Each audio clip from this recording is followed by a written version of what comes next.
어느덧 소예언서 10번째 시간까지 왔네요. 우리 13번째 시간까지 계획을 하고 있는데 아마 연말에는 우리의 절기들이 있어서 조금 순서가 바뀔 수는 있습니다만, 네.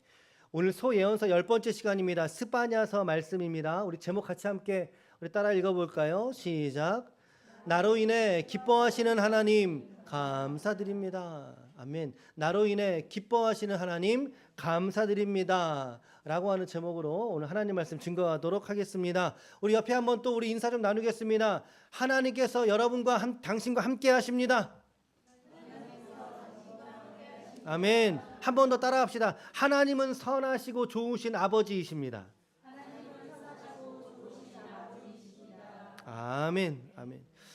여러분들 한 주간의 삶에서도 우리가 비록 지치고 고달프고 염려와 고생이 많았다 할지라도 여전히 하나님은 그 자리에서 저와 여러분들을 기다리고 계시고 우리의 이름을 당신의 손바닥 위에 새겨 놓으신, 우리를 항상 돌보신 좋으신 아버지 하나님이신 줄로 믿습니다. 아멘. 그 하나님의 은혜와 축복이 오늘도 함께 주의 전에 찾아온 우리 지체들께 모두 충만하게 역사하기를 예수님의 이름으로 축원합니다. 아멘. 우리 바로 우리 스바냐 오늘 기본 정보 바로 좀 빠르게 넘어가 보도록 하시죠. 오늘 우리가 스바냐서를 오늘 볼 건데 스바냐서 저자가 누구냐? 저자 누굽니까? 네, 저자 스바냐입니다. 그러면 스바냐가 누굽니까? 라고 말할 때 우리 1장 1절 읽어보겠습니다. 자, 우리 계속 예언서 말씀 보면서 말씀만이 아니라 우리 금요일날 말씀도 요새는 저희가 말씀을 찾아보고 있어요. 그렇죠? 여러분 성경을 가지고 마찬가지로 찾아보면 좋겠습니다. 여러분 성경을 찾아보시고 없는 분, 혹시 보기 어려우신 분은 앞에 있는 말씀 읽으시면 되겠습니다. 자, 스바냐서 1장 1절의 말씀을 우리 같이 한번 읽어봅니다. 시작. 아몬의 아들 유다 왕 요시야의 시대에 스바냐에게 임한 여호와의 말씀이라. 스바냐는 히스기야의 현손, 아마랴의 증손, 그다랴의 손자요 구시의 아들이었더라 라고 말하고 있어요. 지금 누구 왕 때의 시대라고 말하고 있습니까? 요시야 왕 때의 시대. 그러니까 활동 연대는 당연히 요시야가 활동했던 그 어간에 국한되어 있는 거예요. 이 스바냐는.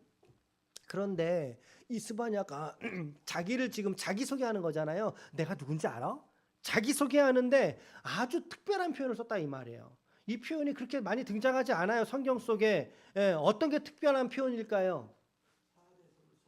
그럼요. 자기를 사대손이라고 말하는데 누구의 사대손이라고 말하냐는 거예요. 그래요, 맞아요. 히스기야의 현손이라는 표현을 덧붙이고 있더라. 일반적으로 아들이 표현할 때는 누구까지 말하겠어요? 내가 할아버지? 여러분들 할아버지도 이름 하세요? 내가 누구의 손자야? 그렇게 말씀하신 적 있으세요? 별로 없으시죠? 보통 어떻게 말해요? 내가 누구의 아들이야? 내 아버지가 누군지 알아? 그러잖아요. 근데 지금 스바냐는 내 고조 할아버지가 누군지 알아? 라고 말하는 거예요. 일반적으로 아버지까지를 말하나, 그런데 사대손까지 올라가서 자기를 소개한다는 것은 이 말씀 안에, 이 문장 안에 뭐가 있다? 저자의 의도가 숨어 있다. 그렇잖아요. 그러니까 이렇게 특별하게 얘기한 거 아닙니까? 그 의미가 뭘까요, 여러분? 그 의미가 뭘까? 이런 거를 생각해 보는 게 묵상 질문이에요. 왜냐하면 성경 속에는 없잖아요. 없는데 우리가 생각해 봐야 돼요. 묵상 질문이에요, 이런 게. 자, 첫 번째는 야, 나는 왕손이야, 그 말입니다. 손이 크다는 뜻이 아니라 왕의 이 후손이야라고 하는 이야기죠. 두 번째 나는 히스기야의 신앙 내력, 종교 개혁의 맥락을, 정신을 이어받은 사람이야 라고 하는 표현인 거예요. 여러분, 히스기야가 남유다에서 가장 위대한 왕이라고 저는 주장했습니다. 아마 기억하실 거예요. 여호사밧, 히스기야, 그리고 요시야, 3명 중에 굳이 한 명 꼽으라. 그렇다면 저는 히스기야. 그 세 번째, 그러니까 내가 하는 이야기에 귀를 좀 기울여야 돼 라고 하는 의미를 가지고 있지 않느냐는 거예요. 그 사람들은 스바냐의 예언을 들으면서 야, 너가 누군데? 라고 말할 수 없게 했던 거죠. 스바냐가 자기의 예언에 대한 권위를, 말씀에 대한 권위를 히스기야에게까지 소급해서 올려놓으려는 의도에서 1절 말씀을 이야기를 한 거다 라고 좀 1절을 우리가 좀 정리를 해보고요. 스바냐라고 하는 이름의 뜻이 뭐냐면, 이름의 뜻이 참 귀합니다. 하나님이 숨기신다는 뜻이에요. 네, 하나님이 품으신다는 뜻이에요. 오늘 하나님께서 여러분과 저를 스바냐 하시기를 축복합니다. 우리를 품으시고 돌보시길 축복합니다. 아멘. 이런 이름에서도 우리는 은혜를 받아요. 자, 저자.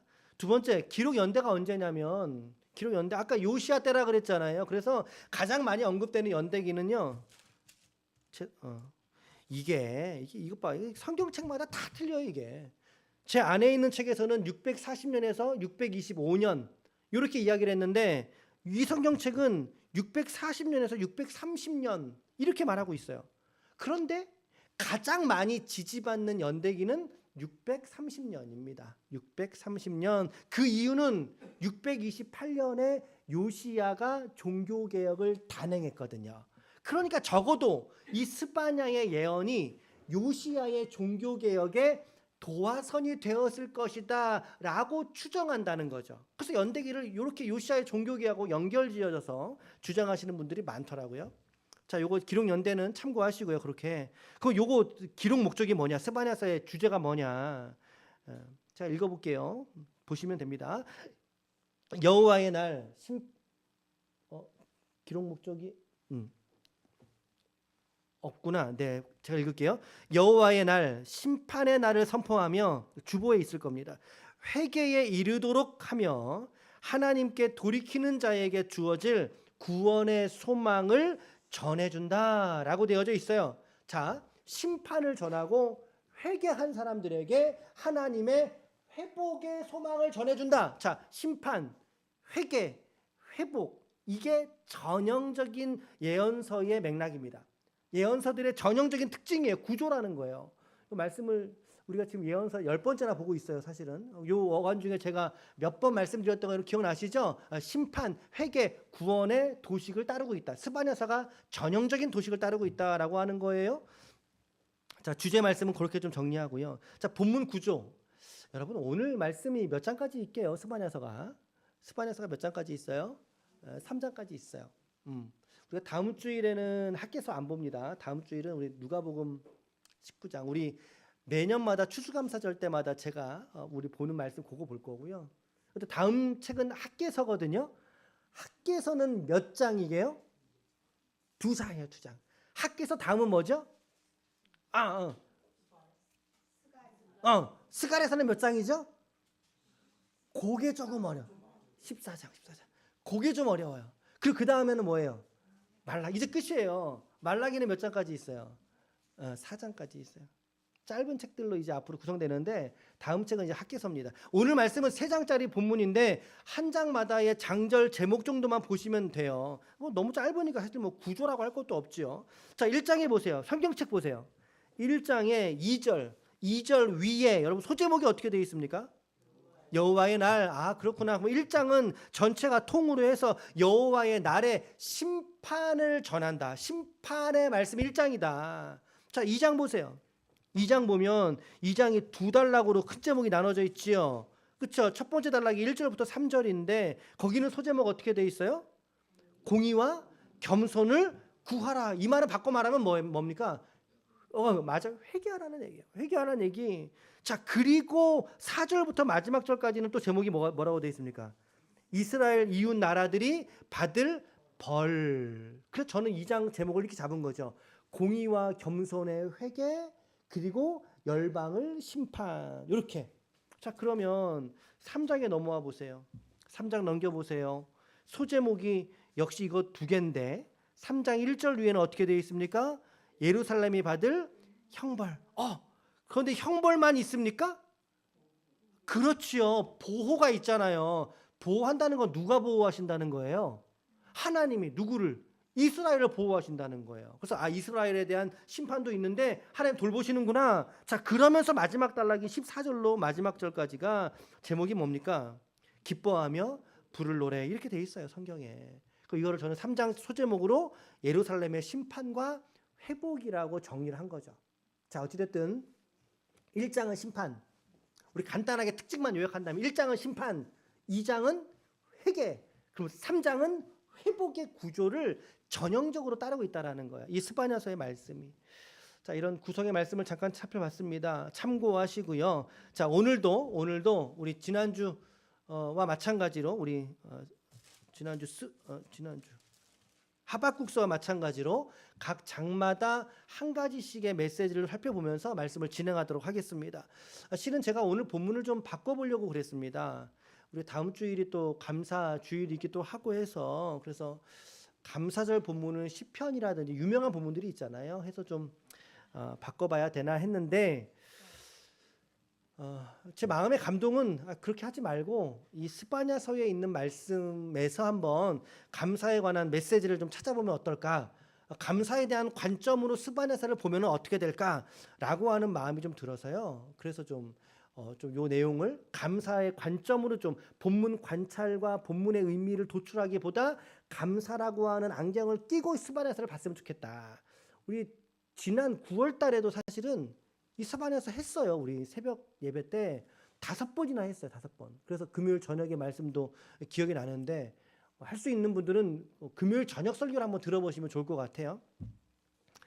자, 그래서 오늘 그렇게 한번 정리해보는 것으로 하겠습니다. 자, 우리는 지금 감사의 시즌을 지나가고 있습니다. 11월 달은 감사의 달이기도 하고 추수의 달이라고도 부르죠. 우리의 삶의 자리는 사실은 그러나 감사보다는 사실은 불평을 찾기가 너무나 쉽고, 또 원망이나 염려, 비교하면서, 또 나의 어떤 재정적인 결핍 때문에 내가 낙심하면서, 혹은 큰 지출을 앞두고 있으면서 마음이 불안하면서, 그런 마음들이 우리 안에 더불어 있지 않습니까? 오늘 이 스바냐가 살고 있던 시대, 비록 요시야라고 하는 남유다의 마지막 종교개혁의 왕이 기치를 들고 있을지라도 사실은 빛이 밝으면 밝을수록 그만큼 어둠도 깊던 법이에요. 어둠도 깊은 법이지 않습니까? 더군다나 요시야의 아버지가 아몬이고 아몬의 아버지가 므낫세입니다. 아이고, 여러분, 므낫세가 누구예요? 므낫세가 누구예요? 남유다에서 가장 악한 왕이에요. 가장 악한 왕이 므낫세예요. 자기 아들들을 우상에게 갖다 바쳤던 아주 나쁜 왕이란 말이에요. 근데 그 왕이 1, 2년 통치하고 만 게 아니었어요. 므낫세가 몇 년 통치한지 아세요? 무려 55년 동안 통치합니다.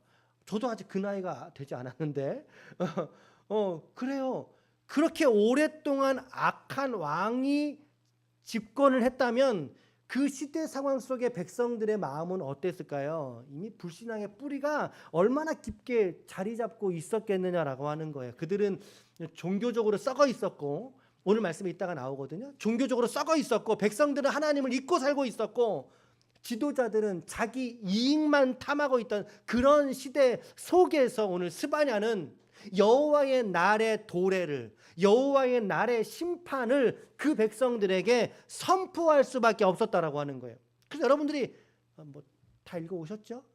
3장짜리인데 우리가 1장을 읽자마자 우리는 충격에 바로 휩싸입니다. 이건 빠꾸가 없어요. 이 스바냐가 돌려 말하는 바가 없어요.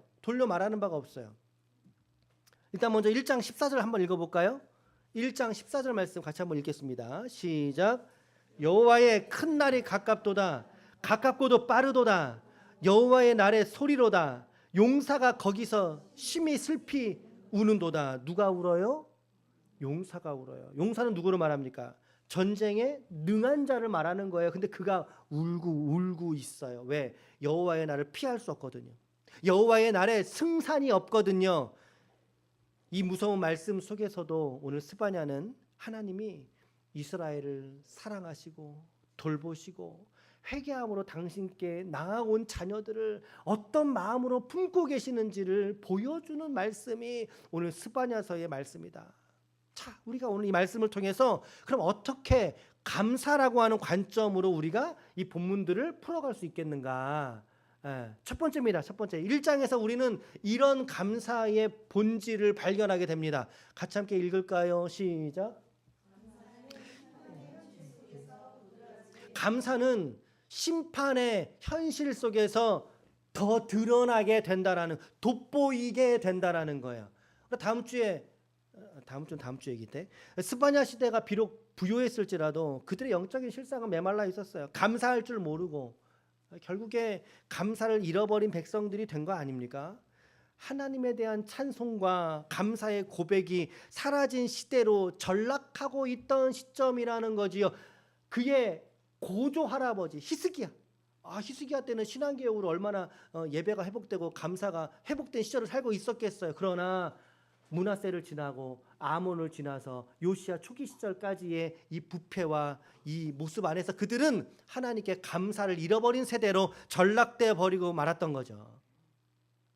역설적인 것은 그런 심판의 말씀이 있었기 때문에 오히려 그 속에서 감사할 이유가 있지는 않는가라고 하는 생각을 하게 된다는 것입니다.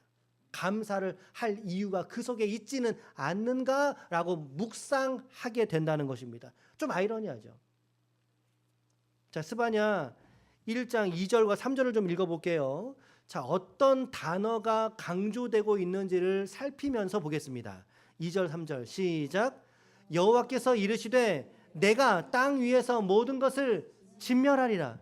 내가 사람과 짐승을 진멸하고 공중의 새와 바다의 고기와 거치게 하는 것과 악인들을 아울러 진멸할 것이라. 내가 사람을 땅 위에서 멸절하리라. 나 여호와의 말이니라. 여러분 1장 본문에서 가장 많이 반복되고 중심된 단어가 뭘까요? 네, 맞아요. 진멸이란 단어, 멸절이라고 하는 단어예요. 물론 히브리 원어에서는 두 단어가 다른 단어로 사용했지만 그러나 이 어감은, 이 단어의 내용은 사실은 크게 다르지 않은 내용이죠. 무려 7번이나 사용하고 있어요. 내가 너 진멸해버릴 거야. 내가 너 멸절시켜버릴 거야. 누가? 여호와란 단어가 8번 나옵니다. 하나님이 하신다는 거예요. 하나님이. 그러면 오늘 이 예언자가 1장에서 강조하고자 하는 것은 무엇이겠습니까? 딱 한 문장으로 압축해보면 이런 거죠. 여호와께서 말씀하신다. 내가 친히 멸절하리라. 그 말인 거예요. 진멸하리라. 완전히 없앤다는 뜻입니다. 이게 회복 불가능할 정도로 완전히 없애버린다는 뜻이에요. 그러나 이 말씀이 지금 오늘 누구를 향하고 있습니까? 누구를 향하고 있습니까? 거기 3절 보세요. 3절 중반에 악인들을 향하여 하나님 하고 계시는 말씀이라는 거죠. 이 심판의 말씀이 오늘 이것은 그리스도 밖에 있는 사람들을 향한 심판의 말씀이고요. 오늘 우리 그리스도 예수 안에 있는 우리에게는 이 징계가, 이 심판이 오히려 감사의 이유가 되어야 할 줄로 믿습니다. 하나님이 나를 때로는 심판하실 때가 있어요. 나를 징계하실 때가 있어요. 넘어지죠. 아프죠. 까져서, 마음이 까져서 상치기가 났지요. 그러나 그 속에서도 우리 그리스도인들은 감사를 여전히 발견해야 할 줄로 믿습니다. 우리 말씀 같이 찾아봅니다. 히브리서 12장 6절입니다. 여러분 성경책을 찾아보세요. 할 수 있는 분 찾아보셔서 마킹을 좀 해보십시오. 마킹을. 예전에는 저 어릴 때는 이렇게 말씀하면서 먼저 찾으신 분이 읽으신 그런 것도 많이 했었는데, 그렇죠? 우리는 같이 해보죠. 같이 히브리서 12장 6절입니다. 찾으신 분은 성경책 보시고 못 찾거나 안 보이시는 분은 앞에 보시면 됩니다. 자, 이 말씀을 한번 우리 맥락과 연결시켜서 한번 읽어봅시다. 히브리서 12장 6절 시작. 주께서 그 사랑하시는 자를 징계하시고 그가 바라시는 아들마다 채찍질 하심이라. 아멘. 누구를 징계하세요? 하나님께서? 그러므로 징계는 뭐예요? 하나님의 사랑의 또 다른 표현이라는 거예요. 또 다른 표현. 맞죠? 하나님이 우리를 외면하지 않으십니다. 사랑의 매로 우리를 채찍질하시고 징계하십니다. 징계하십니다. 이것이 가장 대비되는 자리가 바로 십자가 아닙니까? 그 자리는 여전히 심판의 자리입니다. 하나님의 아들이신 죄 없으신 아들 예수가 십자가에 달려 죽으신 심판의 자리, 우리의 죄로 말미암아 죽으신 심판의 자리. 그러나 그 심판 속에서 여전히 하나님은 구원의 길을 그곳에서 열고 계시지 않습니까? 은혜의 생수가 콸콸콸 흘러 넘치는 곳이 십자가이지 않습니까? 예수님이 죽으셨지만 그 죽으심을 믿는 우리에게는 그 십자가의 자리가 은혜의 자리요. 더 나아가 오늘의 맥락 속에서는 감사의 자리가 된 줄로 믿습니다. 아멘. 심판은, 징계는, 고난은 그러므로 우리에게는 감사의 이유가 된다. 아멘. C.S. 루이스라는 사람이 있어요. 유명히 다들 아실 텐데 이렇게 말했다고 그래요. 고통은 하나님이 귀먹은 세상에 들려주시는 메가폰이다. 심판은 고통스럽지만 그것은 여전히 나를 부르신다는 하나님의 사인이다. 신호다라고 말했다는 거예요. 1900년대 초에 미국의 한 농가의 농부가 가뭄에 다 말라버린 밭에 와서 그가 여전히 기도하더라는 것입니다. 기도합니다. 감사 기도를 하더라는 거죠. 옆에 있던 지체들이 묻습니다. 기도의 내용은 이렇습니다. 주님, 비가 오지 않아도 주님은 여전히 선하십니다. 맞아요? 틀려요? 틀려요? 잘 들어보세요. 주님, 비가 오지 않아도 하나님은 여전히 선하십니다. 맞아요? 틀려요? 맞아요. 땅이 쩍쩍쩍 메말라가도 하나님은 여전히 선하신 하나님이십니다. 라고 기도할 때에 주변에서 물어보는 거예요. 당신은 지금 이 꼴이 안 보이냐고. 짝짝 말라서 지금 이 가뭄의 때에 말라 있는데 어떻게 그렇게 태평스러운 말이나 할 수 있냐라고 말할 때에 그가 이렇게 말합니다. 감사는 내 밭의 상황을 보고 하는 게 아니라 하나님과 나와의 친밀한 관계 속에서 우러나오는 저의 고백이었습니다. 라고 이야기를 하더라는 거예요. 우리의 감사의 이유와 내용들이 사실은 내 밭의 상황이 어떤지 들여다보고 하는 경우가 얼마나 많이 있느냐라는 거예요. 물론 그것도 감사해야 돼요. 그러나 그렇게만 감사하려고 해서는 우리 신앙이 성장할 수가 없어요, 여러분. 그렇잖아요. 내 밭에 물이 되어져 있으면 내가 감사하고, 내 농작물이 싱싱하게 자라고 있으면 감사하고. 그런데 감사의 본질은 사실은 그렇지 않다는 거죠. 그것이 아니라는 거예요. 내 상황에서의 감사가 아니라 하나님과 나와의 친밀한 인격적인 관계 안에서 하나님을 사랑하고 하나님께 감사할 수 있는 줄로 믿습니다. 그것이 진짜 감사인 줄로 믿습니다. 아멘. 우리가 이번 한 주간 동안에 이 감사 릴레이를 지금 하고 있습니다. 하고 있어요. 오늘도 아침에 여러 글들이 올라오기는 했는데요. 잘 올려주시는 분들도 또 계시고 아직 한 번도 안 올린 분들도 계실 수 있는데 우리가 느끼는 게 뭡니까? 여러분, 그게 의미 없다고만 생각이 드십니까? 지금 다음 주에 우리 자녀들 지금 뭘 좀 어떻게 격려를 좀 해줄까 그 고민은 지금 가지고 있거든요. 여러분, 그거 읽어보시면서 그냥 너무 형식적이야, 이런 걸 뭐하러 해 라고 여러분들은 혹시 그렇게 느끼시나요? 아마 그러실 분 한 분도 안 계시겠죠. 우리가 서로의 감사를 쳐다보면서 이 사람 이렇게도 감사할 수 있구나, 이런 표현을 써서도 감사할 수 있고. 우리의 감사라고 하는 주제는 하나인데 그것을 표현해내는 스펙트럼은 마치 무지개 색깔 7빛처럼 다채롭게 하나님께 감사를 올려드리고 있지 않습니까? 그죠? 우리 그거 보잖아요. 보면서 때로는 감동도 받고 나는 왜 이렇게 감사하지 못했을까? 라고 하는 모범도 우리가 들어보게 되고, 우리 그렇지 않습니까? 이렇게도 감사할 수 있구나. 감사가 결코 거창한 게 아니더라는 거예요. 거창한 게 아니구나. 우리의 삶의 일상과 모든 순간들이 감사로 연결될 수 있구나 라는 거를 우리가 서로 보고 있지 않느냐라는 거예요. 마찬가지. 오늘 우리의 삶에서도, 내 삶에서도 감사는 우리의 상황에 따른 감사가 아니라 어쩌면 심판의 현실 속에서도 감사는 그 심판을 뚫고 피어내는 한 송이 믿음의 꽃과 같은 줄로 믿습니다. 그래서 우리가 이 스바냐 1장의 말씀을 정리해 보면서 그래, 감사는 심판 속에서 더 도드라지는구나 발견할 수 있잖아요.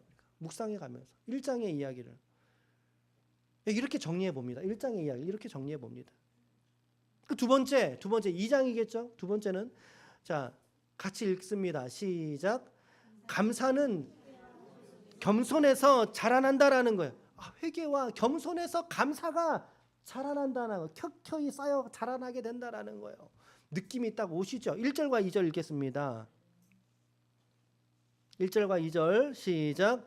수치를 모르는 백성아 모일지어다 모일지어다. 명령이 시행되어 날이 겨같이 지나가기 전, 여호와의 진노가 너희에게 내리기 전, 여호와의 분노의 날이 너희에게 이르기 전에 그리 할지어다. 지금 여호와의 날을 다양하게 표현하고 있어요. 그렇죠? 명령이 시행되는 날, 여호와의 진노가 내리는 날, 여호와의 분노가 내리는 날, 심판이죠. 여호와의 날이 도래하기 이전에 너희들 그렇게 해라. 그렇게 해. 어떻게 하라는 얘기인가요? 그게 3절이에요. 3절. 시작. 자, 모이라고 말했는데 모여서 뭐 하느냐? 3절 시작. 여호와의 규례를 지키는 세상의 모든 겸손한 자들아, 너희는 여호와를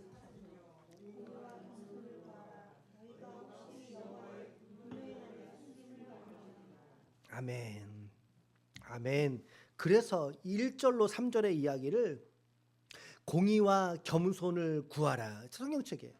다른 표현으로 바꿔 말할까요? 회개하라라고 하는 얘기입니다. 회개하라. 회개하라. 감사는 교만한 자의 입에서 결코 감사는 나올 수 없습니다. 결코 나올 수 없어요. 감사는 회개한 사람의 청결한 마음에서 비로소 터져 나오는 감격과 같은 거죠. 고백과 같은 거죠. 겸손한 자일 때 더욱 온전한 감사를 드릴 수 있지 않겠어요? 우리가 다음 주일에 누가복음 17장 말씀 10명의 문둥병자들이 예수님께 병고침 받은 사건을 다음 주에 설교할 거예요. 우리 지금 7번째 하고 있어요. 매년마다 이 말씀 보고 있는데 그때 10명이 죄사함을 받았거든요. 병고침 받았거든요. 그런데 그 중에 몇 명만 주님께 돌아옵니까? 어쩌면 그 사람은요, 그들이 가다가 병남을 얻거든요. 병남을 받은 그 사람은 속으로 그렇게 생각했을 수 있어요. 이거 뭐지? 나는 이런 은혜를 받을 만한 자격이 없는 사람인데? 라고 하는 마음. 그 마음이 그 안에서 깨달아지진 않았을까요?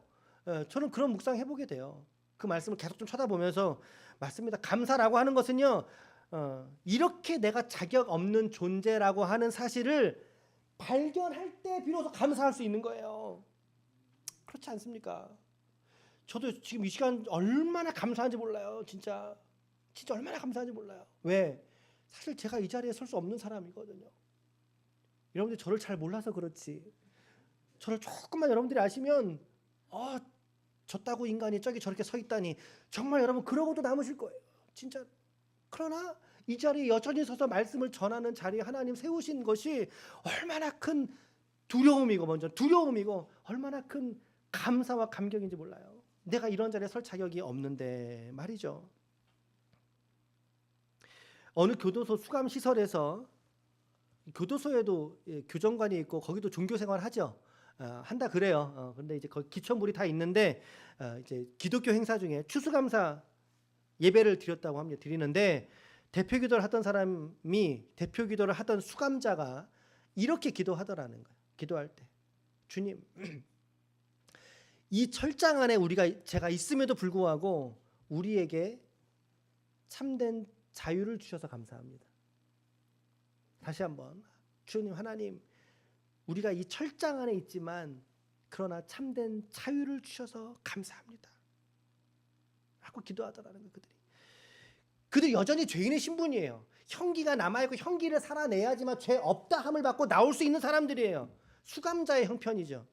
그러나 그 안에서도 그 기도는 하나님을 주목하고 있고, 오히려 그들이 십자가의 은혜로 받은 죄로부터의 해방을 노래하지 않습니까?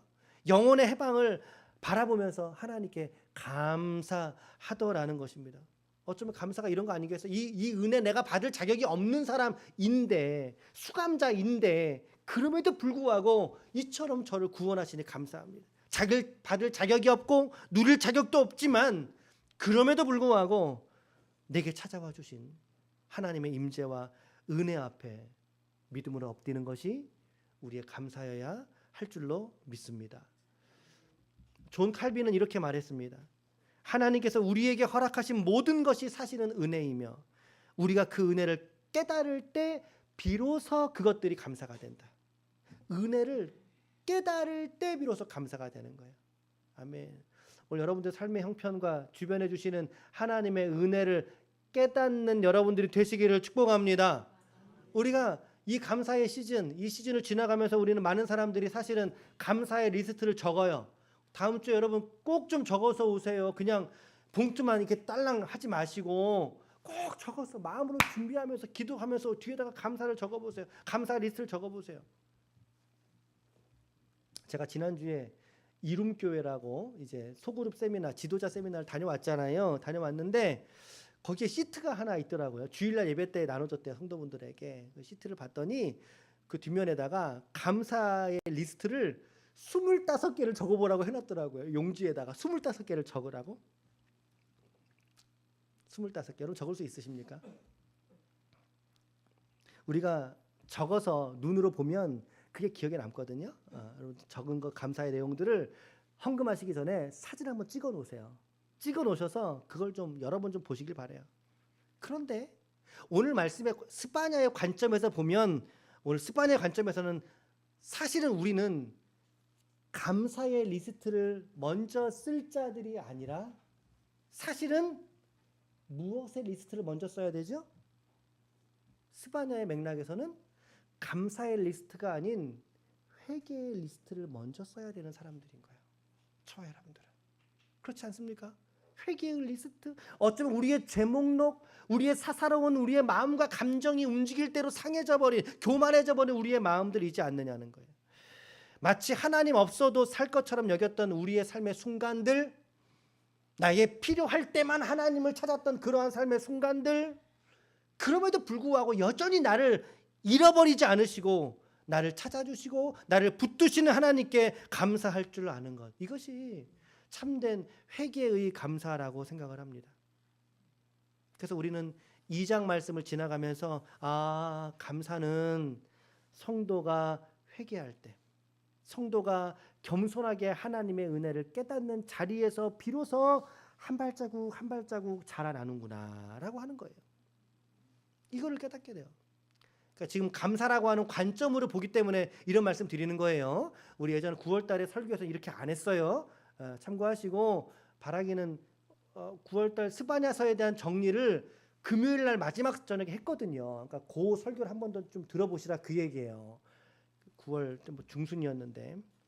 자, 두 번째 메시지. 자, 그러면 이제 우리 마지막 세 번째예요. 3장에서 우리 묵상할 수 있겠죠?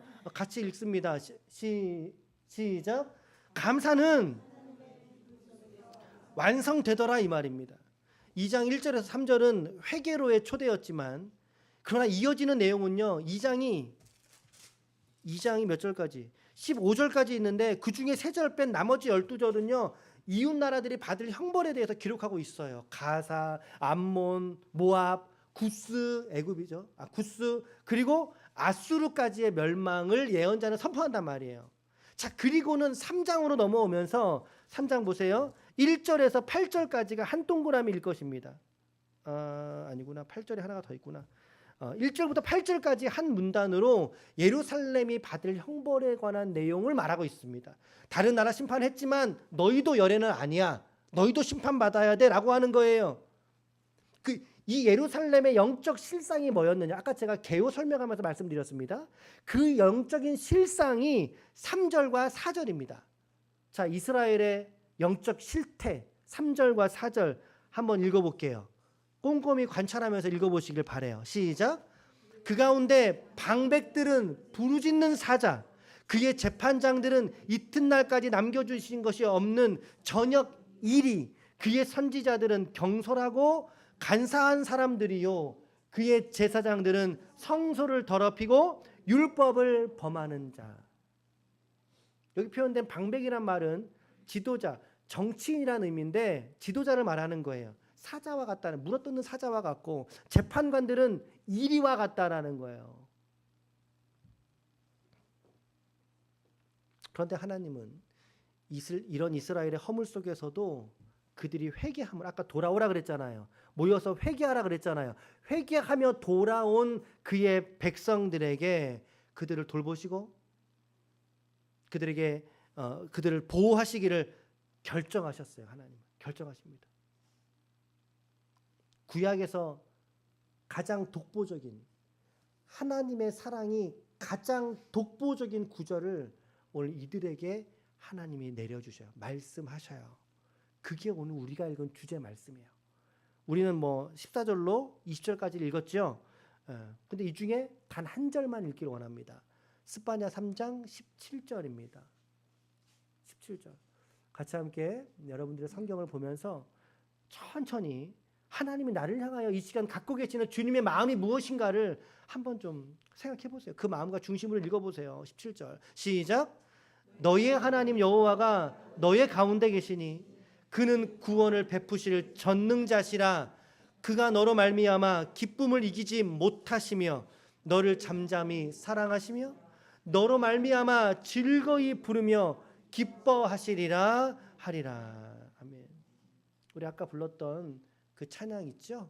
우리 이 시간 설교 마치기 전에 한번 좀 읽고 마무리를 하려고 그래요. 한번 그 찬양의 고백을 한번 반주 없어도 되고 우리 가사를 좀 묵상하시면서 할 수 있는 분, 가사를 아시는 분은 눈을 감고 우리 이 시간에 같이 함께 이 찬양의 말씀 안으로 우리 찬양의 고백 속으로 같이 함께 들어가 봅시다. 시작. 너의 하나님 여호와가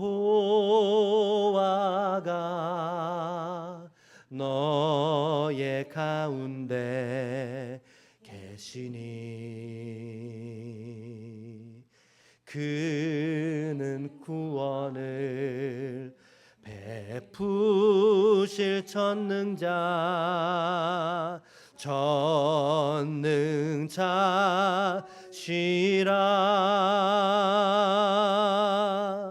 그가 너로 인하여 기쁨을 이기지 못하시며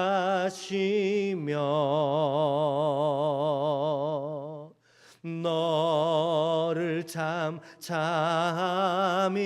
사랑하시며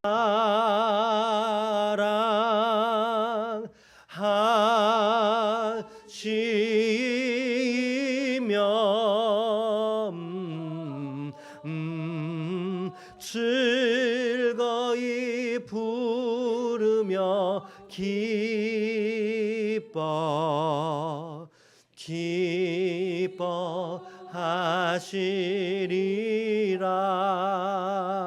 기뻐하시리라. 아멘. 이 장면은 마치 신랑이 신부를 향한 그 사랑의 고백 같지 않습니까? 신랑이 신부를 맞이하는 그 장면 같지 않으십니까? 그 설레임, 그 사랑과 축복의 언어들이 이 안에 있지 않습니까? 여러분, 감사의 마지막 단계는 그러므로 우리 삼위일체 하나님께서 오늘 나로 인하여, 오늘 우리로 인하여 기뻐하신다는 사실인 것입니다. 우리를 즐거워하신다는 것입니다. 이것이 우리의 감사의 최종 지점이어야 할 줄로 믿습니다. 하나님이 나를 기뻐하시는구나. 오늘 내가 참 잘 못 살았는데, 그렇잖아요. 우리 한 주간 다 까발라 봐요. 우리 나 잘 못 살았는데 그럼에도 불구하고 하나님, 내가 어떤 상황, 어떤 처지에 놓였을지라도 하나님은 그런 나를 기뻐하시는구나. 할렐루야. 아멘. 예수님 뭐라고 말씀하셨는지 알아요? 요한복음 15장 가봅니다. 요한복음 15장 10절에서 11절입니다.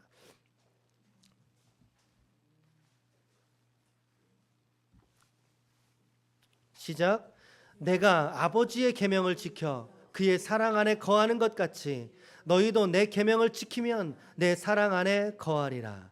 내가 이것을 너희에게 이름은 내 기쁨이 너희 안에 있어 너희 기쁨을 충만하게 하려 함이라. 예수님 십자가 지시던 마지막 날 밤에 제자들에게 하신 말씀이에요. 예수님은 당신이 십자가의 수치 속으로 들어가야 되는 걸 알고 계심에도 불구하고 주님이 오늘 이들로 말미암아 하나님께 감사를 드리지 않습니까? 하나님께 감사를, 기쁨과 영광을 올려드립니다. 오늘 이 하나님의 기쁨이 우리 성도들 안에서 완성하실 줄로 믿습니다. 그 믿음 가지고 부여잡고 나아갑시다. 이 추수감사절은 다음 주 1620년 11월 21일에 영국의 청교도들이 미국으로 건너와서 정착을 하게 됩니다. 11월 말에 정착을 했으니까 겨울을 보내야 되지 않습니까? 너무나 혹독한 추위와 그리고 집을 얼마나 지었겠으며 식량을 얼마나 많이 가져왔겠어요. 그의 겨울을 지나면서 99명이 도착을 했는데 불과 몇 개월 사이로 절반이 죽게 됩니다. 절반이 죽게 됩니다. 그럼에도 불구하고 그들이 1621년 도착한 해 그 다음 해의 가을에 하나님께 추수한 것에 감사를 기리면서 드렸던 예배가 바로 추수감사절의 원형입니다. 그게 유래거든요. 여러분 생각해 보세요. 잘 생각해 보세요. 잘 생각해 보세요. 1621년 그들의 추수감사의 감사의 내용이 무엇이었을까요?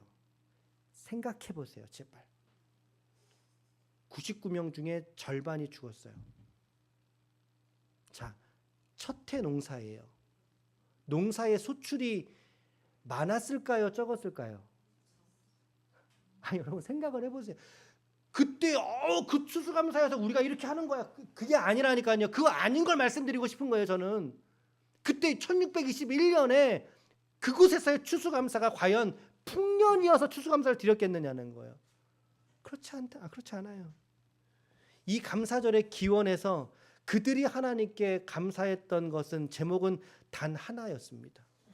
하나님, 우리 절반이 죽었어도 하나님, 우리가 제대로 풍조롭게 풍년은 아니어도 하나님, 우리와 함께 해주셔서 너무 감사합니다. 아멘, 아멘. 이것이 청교도 신앙의 본질이라고요. 우리와 함께 해주셔서 감사한 거지, 하나님 뭘 주셔서 감사합니다, 뭘 누리게 해줘서 감사합니다, 그것이 감사의 본질이 아니에요. 물론 우리 교회가 청교도의 신앙을 그대로 흐른다고는 말씀을 못 드리겠으나, 그러나 적어도 그들은 그 1년 만의 감사 속에서, 없음 속에서, 죽음 속에서, 부족함 속에서 그들은 하나님 우리와 함께 해주셔서 감사합니다. 이 시대가 너무나 많은 번영 속에 물들어 있습니다. 우리의 감사절도, 다음 주의 감사절도 드린 것을 감사하는 것이 아니, 주신 것을 감사하는 것을 뛰어넘는 감사가 되시기를 축복합니다.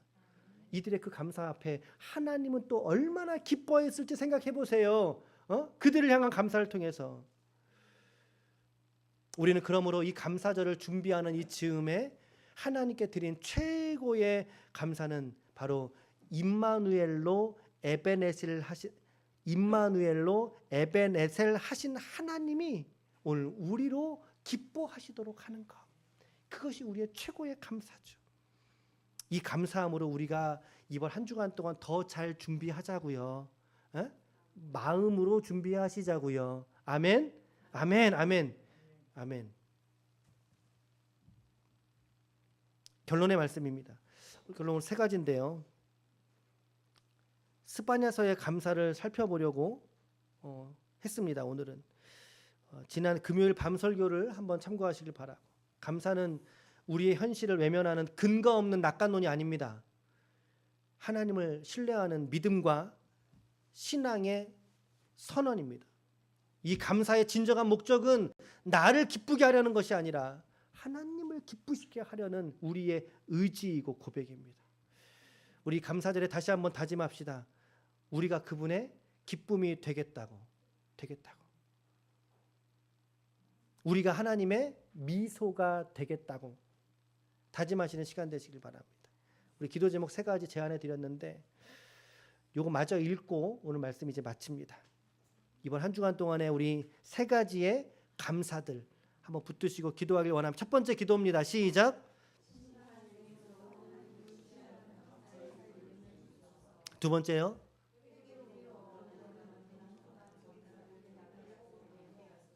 세 번째는요. 아멘. 아무쪼록 이번 한 주간도 주신 말씀 붙들고 주신 기도로 하나님 앞에 나아가심으로 말미암아 하나님을 영광에 내시고 하나님을 기쁘시게 하는 저와 여러분들이 모두가 다 되시기를 예수님의 이름으로 간절히 축원합니다. 아멘.